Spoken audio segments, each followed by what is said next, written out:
warahmatullahi wabarakatuh. Alhamdulillahil maliki dzil malakut wal jabbar dzil jabarut allazi khalaqal maut wal hayata lil ibaran ala al-iman. Assalatu wassalamu ala sayyidil wujud wal habibil yaqin Muhammadin sallallahu alaihi wasallam wa ala alihi wa sahbihi wa man tabi'ahu ila yaumil qiyamah. Perkenalkan, nama saya Ahmad Maulana Sufi dan teman saya. Kami di sini akan menyampaikan penjelasan tentang makalah kami yang berjudul Klasifikasi Pendidik dalam Perspektif Filsafat Pendidikan Islam. Baiklah, untuk langsung saja untuk materi yang pertama akan saya serahkan kepada Sunarsi. Waktu dan tempat saya bersilakan. Yang pertama yaitu pengertian klasifikasi. Klasifikasi berasal dari bahasa Latin yaitu klasis, yang artinya pengelompokan benda yang sama serta memisahkan benda yang tidak sama. Secara etimologi, istilah klasifikasi berasal dari bahasa Perancis yang berarti Secara etimologi, istilah klasifikasi berasal dari bahasa Perancis yaitu classification, yang berarti cara untuk menempatkan dan menggolongkan sesuatu pada satu kelompok atau tempat. Secara umum, klasifikasi adalah sebuah metode untuk menyusun data secara sistematis atau menurut beberapa aturan atau kaidah yang telah ditetapkan. Secara harfiah, arti klasifikasi adalah penggolongan, pengelompokan. Dalam kaitannya di dunia perpustakaan, klasifikasi diartikan sebagai kegiatan pengelompokan bahan pustaka berdasarkan ciri-ciri yang sama, misalnya pengarang, fisik, isi, dan sebagainya. Yang kedua yaitu pengertian pendidik dalam pendidikan Islam. Dari segi bahasa, pendidik adalah orang yang mendidik. Dari pengertian ini timbul kesan bahwa pendidik ialah orang yang melakukan kegiatan dalam hal mendidik. Yang B, pengertian pendidik dalam pendidikan Islam. Dari segi bahasa, pendidik adalah orang yang mendidik. Dari pengertian ini timbul kesan bahwa pendidik ialah orang yang melakukan kegiatan dalam hal mendidik.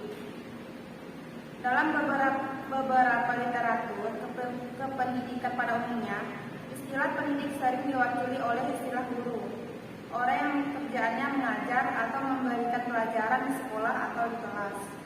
Istilah guru sebagaimana Hadari Nawawi mengatakan bahwa guru adalah orang yang kerjanya mengajar atau memberikan pelajaran di sekolah atau di kelas.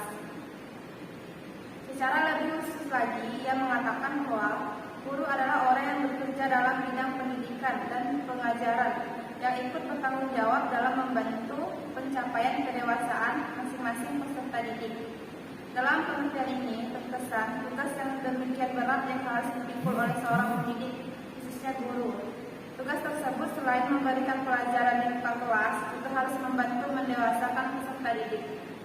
Bisa kita simpulkan bahwa yang dimaksud dengan pendidik adalah orang dewasa yang bertanggung jawab memberikan bimbingan kepada peserta didik dalam perkembangan jasmani maupun rohaninya agar tercapai pada kedewasaan serta mampu menjadikan pemimpin yang berguna sebagai makhluk sosial dan menjadi seseorang yang sanggup berdiri sendiri.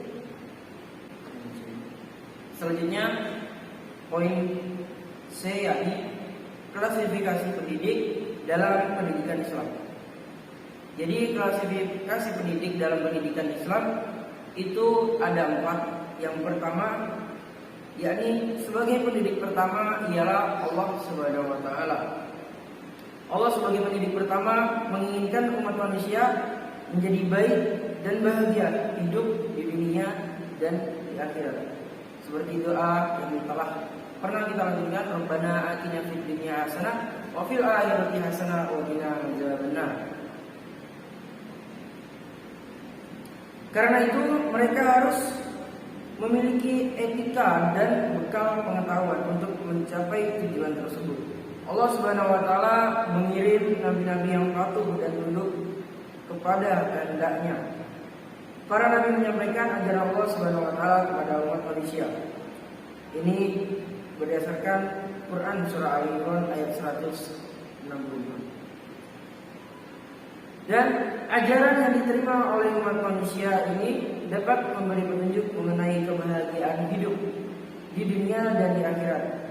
Nabi yang terdekat dengan kita adalah Nabi Muhammad SAW. Pembinaan Allah Subhanahu wa taala terhadap beliau dapat dilihat dalam firman-firman yang diturunkan kepadanya, yang juga biasa kita sebut sebagai hadis, sunnah-sunnah Rasul.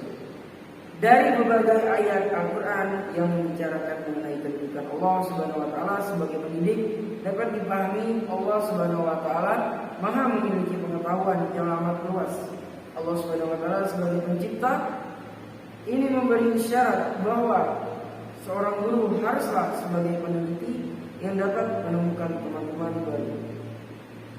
Sifat lain yang dimiliki oleh Allah Subhanahu wa taala sebagai pendidik atau guru adalah Maha Pemurah, dalam arti tidak kikir dengan ilmunya.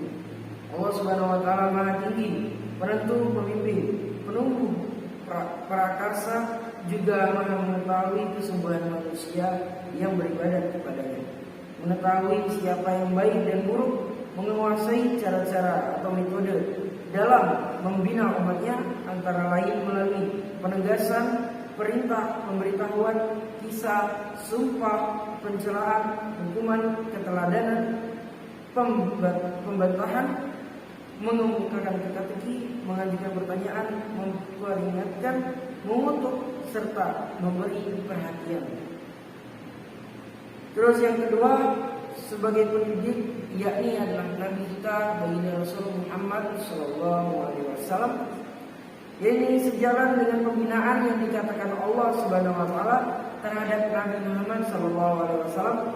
Allah juga meminta beliau agar membina masyarakat dengan perintah untuk berdakwah, sebagaimana tersirat dalam firman Allah Subhanahu wa taala pada Quran surah Al-Mudaththir ayat 1-10, bahwa Rasulullah SAW yang dalam hal ini bertindak sebagai penerima Al-Quran, bertugas untuk menyampaikan petunjuk yang terdapat dalam Al-Quran tersebut, dilanjutkan dengan mensucikan dan mengajarkan manusia. Menyucikan dapat diidentikan dengan mendidik sebagai mengajar, tidak lain kecuali mengisi benak anak didik dengan pengetahuan. Hal ini pada intinya menegaskan bahwa Nabi sebagai pendidik yang ditunjuk oleh Allah Subhanahu wa taala sebagai pendidik, Nabi memulai pendidikannya kepada keluarganya yang terdekat, dilanjutkan pada orang-orang yang ada di sekitarnya, termasuk para kaum pemuka kaum Quraisy. Sejarah mencatat bahwa tugas tersebut dapat dilaksanakan oleh Nabi dengan hasil yang memuaskan. Hal ini tidak dapat dilepaskan dari metode yang digunakan oleh Nabi dalam mendidik tersebut, yaitu dengan cara menyayangi, keteladanan yang baik, mengatasi penderitaan dan masalah yang dihadapi oleh umatnya. Terus yang ketiga, ada orang tua sebagai pendidik. Pendidik ketiga menurut Al-Quran adalah orang tua. Dalam Al-Quran telah disebutkan tentang sifat-sifat yang harus dimiliki orang tua sebagai pendidik, yaitu hikmah atau kesadaran tentang kebenaran yang diperoleh melalui ilmu dan pikiran. Dapat bersyukur pada Allah Subhanahu wa taala, suka menasihati anaknya agar tidak mempersekutukan Tuhan, memerintahkan anaknya agar menjalankan salat dan sabar dalam menghadapi penderitaan. Yang terakhir dan yang keempat, sebagai pendidik keempat adalah orang lain. Pendidik keempat menurut Al-Quran adalah orang lain. Informasi yang amat jelas tentang hal ini dapat kita lihat dalam Al-Quran, sebagaimana dalam surah Al-Kahfi ayat 60 sampai ayat 82. Di dalam ayat ini disebutkan mengenai Nabi Musa yang diperintahkan agar mengikuti Nabi Khidir dan belajar kepadanya sebagai guru. Nabi Khidir menduga Nabi Musa pasti dia mampu bersabar karena tidak memiliki ilmu. Oleh karena itu Nabi Musa diminta berjanji akan selalu sabar. Selain itu Nabi Khidir mengingatkan Nabi Musa agar tidak bertanya sebelum dijelaskan. Dengan demikian dalam Al-Quran Ada 4 yang menjadi pendidik, yaitu Allah, Nabi, orang tua, dan orang lain. Nah, teman-teman, pada poin terakhir ini kita masuk pada inti dari pembahasan, yakni klasifikasi pendidik dalam perspektif filsafat pendidikan Islam. Manusia sebagai khalifah Tuhan dari Allah Subhanahu wa taala juga mengemban fungsi rububiyah terhadap alam semesta, termasuk dirinya sendiri, dengan istilah lain bahwa karakter hakiki konsep pendidikan Islam terletak pada fungsi rububiyah. Pendidikan dalam makna tarbiyah tentu dimaksudkan agar seseorang pendidik dapat mewariskan sifat roh dalam ukuran manusia. Hasanul Lumbulu secara lebih jelas menyatakan bahwa konsep pendidikan dalam Islam adalah mengembangkan potensi yang telah dimiliki oleh setiap muslim. Manusia diberi kemampuan atau potensi oleh Tuhan untuk mewariskan sifat-sifatnya, yakni Asmaul Husna, menurut ukuran manusia itu sendiri. Terus Al-Maghribi juga menyebutkan dalam tafsirnya yang dijelaskan oleh Tajdad bahwa ada 2 tahap bagaimana Allah mentarbiyah atau mendidik manusia, yakni yang pertama tarbiyah khalqiyah, yaitu mendidik manusia melalui proses kejadian yang berlangsung secara bertahap sampai pada tingkat kemampuan. Terus yang kedua tarbiyah tahzibiyah diniyah, yakni tarbiyah melalui proses bimbingan atau pendidikan keagamaan melalui para rasulnya. Kedua tahap tarbiyah Tuhan ini merupakan satu kesatuan yang tak bisa dipisahkan. Nah, berdasarkan uraian di atas, pada dasarnya konsep pendidikan Islam mengandung pengertian bahwa pendidikan sesungguhnya adalah milik Allah. Oleh karena itu, pendidikan harus bersumber kepada syariat.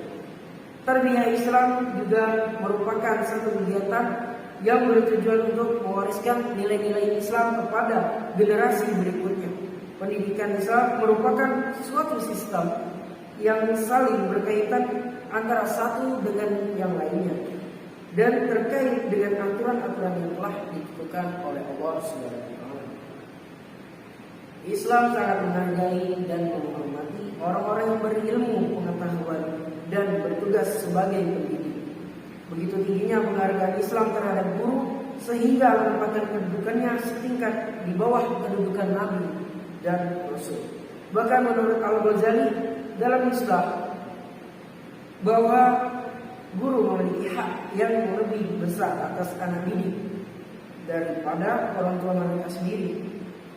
Islam tidak segan-segan mengangkat derajat mereka melebihi orang Islam lainnya yang tidak berilmu pengetahuan.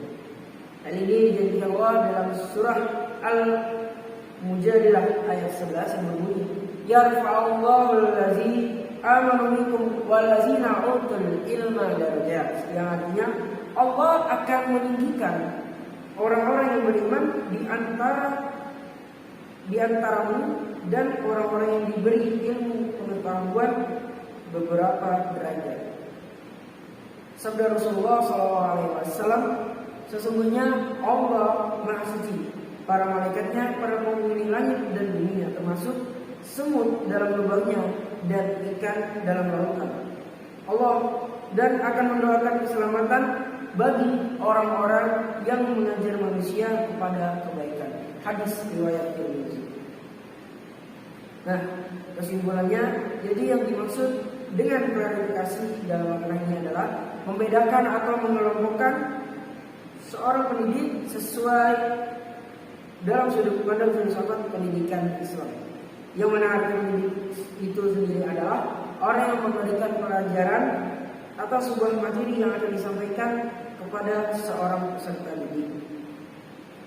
Dan di dalam pendidikan Islam, guru atau seorang ustaz adalah sosok pendidik bagi santri atau peserta didiknya. Tetapi setelah diambil dari ayat suci Al-Quran, dapat disimpulkan bahwa pendidik dapat dibagi menjadi 4, yakni yang pertama Allah Subhanahu wa taala, Nabi Muhammad sallallahu alaihi wasallam, orang tua dan bi'ah atau lingkungan hidup, yakni orang lain pada visi dan sosial tersebut. Maka dari itu cukup sekian dari kami, mudah-mudahan bermanfaat. Assalamualaikum warahmatullahi wabarakatuh.